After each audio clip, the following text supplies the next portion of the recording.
Hari Bumi atau Earth Day diperingati setiap tahun pada 22 April dan pertama kali diperingati pada 1970. Tujuannya meningkatkan kesadaran dan apresiasi masyarakat dunia terhadap bumi sebagai tempat tinggal. Lalu, sudahkah kita sadar untuk menjaga bumi yang menjadi tempat tinggal kita ini? Nyatanya, masih banyak masyarakat yang tidak peduli terhadap dampak buruk yang ditimbulkan masyarakat itu sendiri. Contohnya, yang paling sering ditemukan yaitu membuang sampah sembarangan dan menyebabkan pencemaran lingkungan yang signifikan, menghamburkan air seperti lupa menutup keran air atau menutup keran air tidak sempurna, menggunakan listrik yang berlebihan seperti menyalakan lampu di siang hari, menyalakan alat-alat listrik yang tidak diperlukan, dan masih banyak lagi yang berdampak buruk bagi bumi kita ini. Lantas, seharusnya kita sebagai makhluk bumi harus melakukan apa sih untuk membuat bumi kita ini tetap terjaga? Berikut edukasinya, disimak baik-baik ya.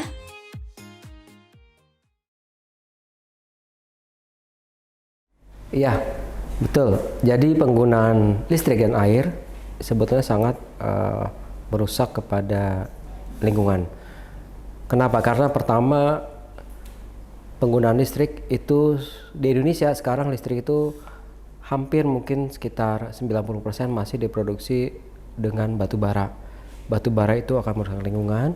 Kemudian pemakaian listrik berlebihan pun sebetulnya akan menyebabkan suhu udara menjadi panas seperti itu.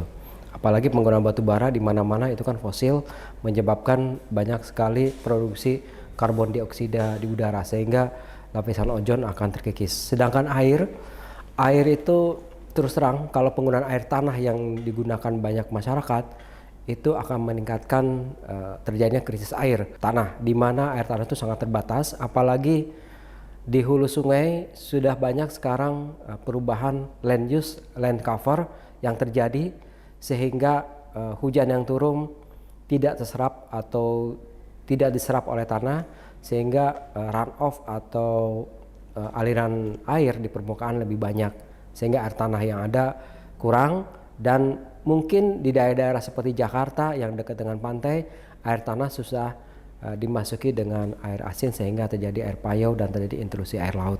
Sehingga penggunaan air itu sangat merusak lingkungan. Penggunaan air tanah yang banyak sekali akan merusak lingkungan hidup seperti itu. Ya. Dalam penghematan listrik dan air terus terang pokok utama adalah disiplin. Disiplin, saya kira disiplin yang pertama adalah disiplin dari individu. Kemudian disiplin yang berikutnya adalah dari keluarga. Seharusnya orang tua melakukan disiplin terhadap anaknya, di mana pemakaian listrik misalnya, listrik yang tidak digunakan itu dimatikan. Air yang mandi atau air cuci itu tidak terlalu banyak dipakai. Perlu dibentuk mungkin di satu warga, kan sekarang gampang lah teknologi dengan medsos di kelompok itu bisa mengedukasi dia mengambil dari mana aja bahwa penghematan listrik, penghematan air dan menjaga lingkungan serta menjaga sampah itu perlu sekali, penting sekali gitu ya, seperti itu. Jadi memang kembali lagi tadi individu, kemudian kelompok, keluarga, kemudian masyarakat yang lebih besar lagi sampai ke negara harus peduli dengan masalah lingkungan ya. Jadi kami di sini sebetulnya sekarang lagi riset tentang iradiasi matahari, tingkat iradiasi matahari di seluruh Indonesia. Mana lokasi-lokasi aja yang paling cocok untuk dipasang solar panel atau panel surya untuk tenaga listrik gitu ya. Saya penelitian di daerah gunung di ketinggian di atas 800, kemudian di 400, kemudian di kampus sekitar 76 mdpl.